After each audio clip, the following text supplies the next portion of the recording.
doing another video. We're back with Jasmine Crockett. She's not playing. She's on Jim Jordan's head, and she reminds everybody she's not the one to play with, okay? Especially when it comes to Donald Trump. She do not play, okay? So let's get right into it. Let's go.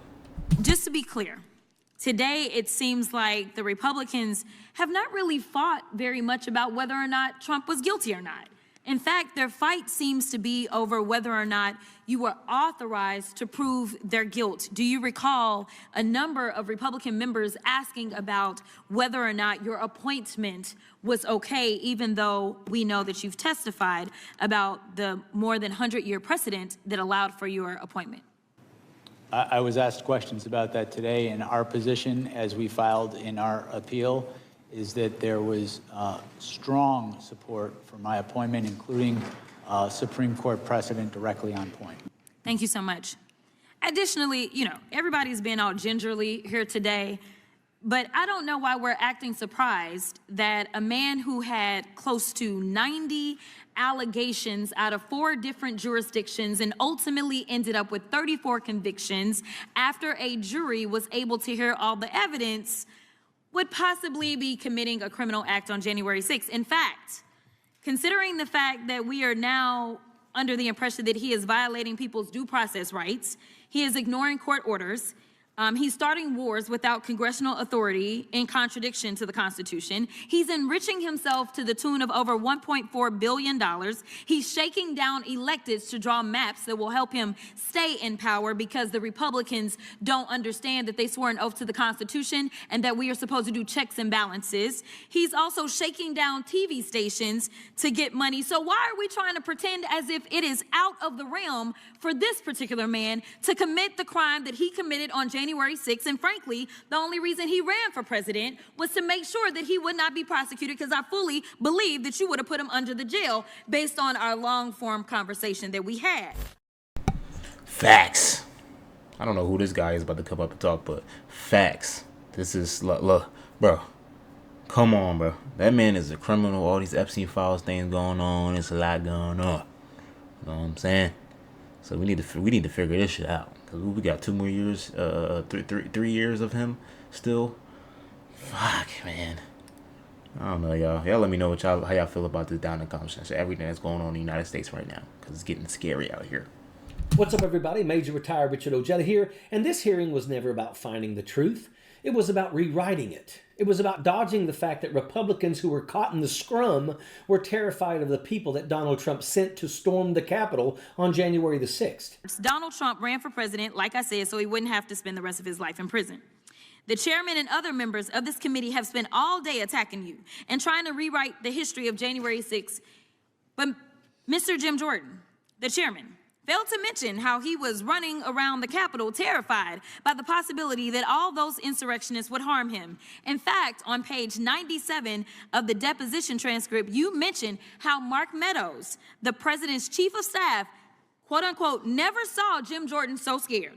Jim Jordan, that pathetic worm who's done absolutely nothing for his constituents, didn't convene a January 6th hearing to uncover new facts or confront what actually happened that day. He convened it to launder Donald Trump's crimes, protect Republicans who helped enable them, and gaslight the American public into believing that what we all watched with our own eyes somehow didn't happen. But it didn't go quite the way little Jimmy had planned. In fact, the whole situation blew up right in his face, because Jasmine Crockett stepped in and sank Jim Jordan's entire narrative. The chairman also failed to mention that he was in direct contact with the White House in the days leading up to and on January 6th, which is why his toll records were subpoenaed by your office. Let me be clear, because they're trying to act like this is Democrats on Republicans, and I guess you are a covert Democrat that knew that he was going to try to steal an election before he tried to steal that election, and so therefore you were somehow put into place. I mean, the conspiracy theories make your head spin, but nevertheless, were you going to subpoena the toll records of every single Republican simply because they were a Republican?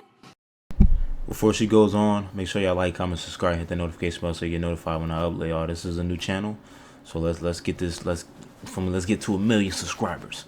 I'm gonna let this video play out because I'm actually on my other monitor editing another video.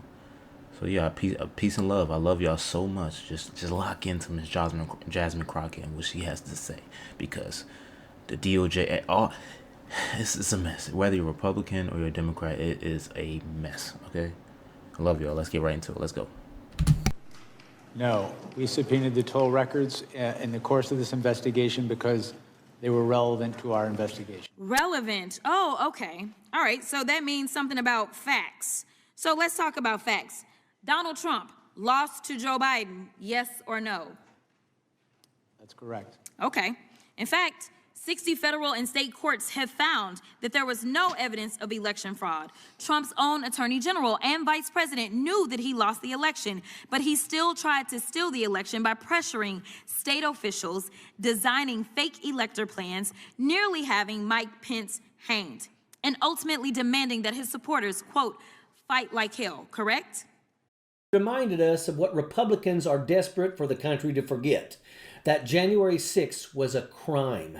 And the people now pretending to investigate it are the very same people who were running for their lives when it happened. The only reason Donald Trump ran for president again was to stay out of prison, period.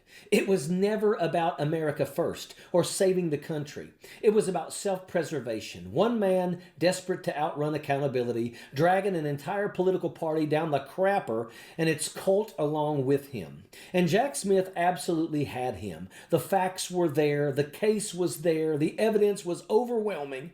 Donald Trump was on track to be convicted. He was staring down the real possibility of spending the rest of his stinking, rotten, miserable life in prison. And Republicans know it. That's why they're lying this hard. That's why they're turning hearings into circuses. They're not defending Trump because they believe in him. They're defending him because they know exactly what he did, and they're terrified of what happens when the truth finally catches up to them. We all saw it happen we all saw what happened once they reached the U.S. Capitol. As your report outlines, President Trump knew that he would incite violence at the Capitol that day. In fact, some of Trump's senior advisors were pushing for violence. For example, page 81 of the report details how co-conspirators number 2, John Eastman, tried to convince Mike Pence to break the law, stating that, quote, violence was necessary. So it isn't just Trump who is responsible for the death of multiple law enforcement officers and the injuries of thousands of people. A lot of Republican members of Congress are also responsible. 147 Republicans voted to overturn the 2020 election results, including multiple members currently serving on this committee. And I will yield. Gentlelady yields.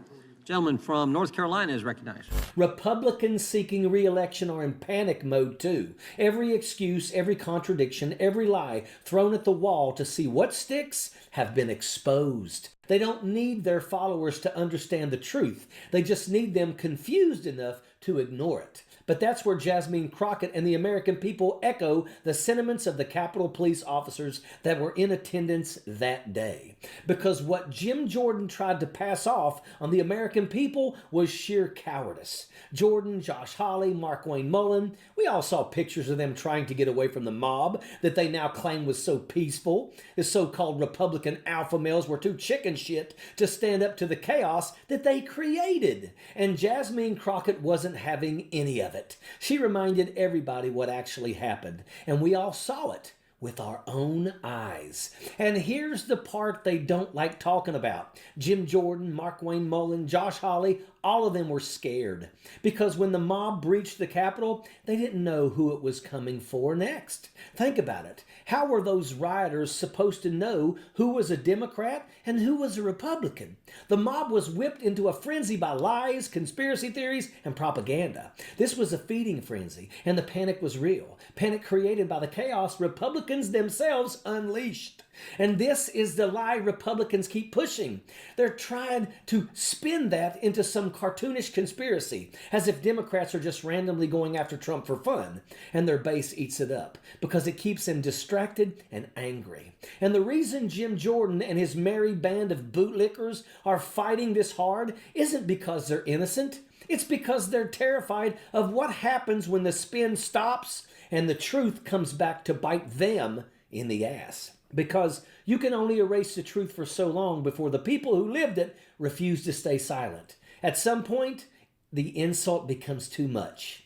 Capitol Police Officer Michael Fanone was in the room. So was Aquilino, Gonell, Harry Dunn, and Daniel Hodges, the men who stood between the angry mob and the lawmakers on January the 6th. Fanone was wearing a Dropkick Murphys t-shirt that read, "Fighting Nazis since 1996. That alone made the point. And when Republicans tried to minimize January the 6th, Fanone snapped, because trauma doesn't sit there politely while politicians rewrite it. His reaction said exactly what millions of Americans were thinking. Enough is enough. While Jim Jordan, Josh Hawley, and the rest tried to play tough guy on TV, they were the same men running for their lives when things got real. Donald Trump told his supporters to take down the metal detectors because, quote, "they're not here to hurt me." Jordan and the rest weren't so sure about that. And they were scared because they knew exactly what they did. They know how close they were to the fire. And deep down, they knew the reckoning was coming. And for a moment on January 6th, they thought it had arrived. And Jasmine Crockett left us with the warning that matters most. We are not out of the woods. We are still in danger. 147 Republicans voted to overturn the 2020 election. Many of them are still serving in Congress today. Some of them are sitting on that very committee that didn't just enable January 6th, they legitimized it. Donald Trump is not innocent. Jack Smith made that clear. The officers who bled that day made that clear. This is the curtain pulled back. The cult, the lies, the propaganda, the conspiracies, the cowards, and the heroes who stood against it all when it mattered. The truth is no longer hidden. The danger is no longer theoretical. Jim Jordan failed to mention how he was running around the Capitol terrified that day, and Jasmine Crockett would not let him forget it. And that tells you everything that you need to know. This hearing was never about the truth. It was about fear. Fear of accountability, fear of exposure, fear of consequences. January 6th stripped the mask off of a MAGA movement built on lies, cowardice, and self-preservation. What we're fighting now isn't left versus right. It's truth versus denial, democracy versus fascism, accountability versus impunity, good versus evil. The same people trying to rewrite that day are trying to whitewash our future.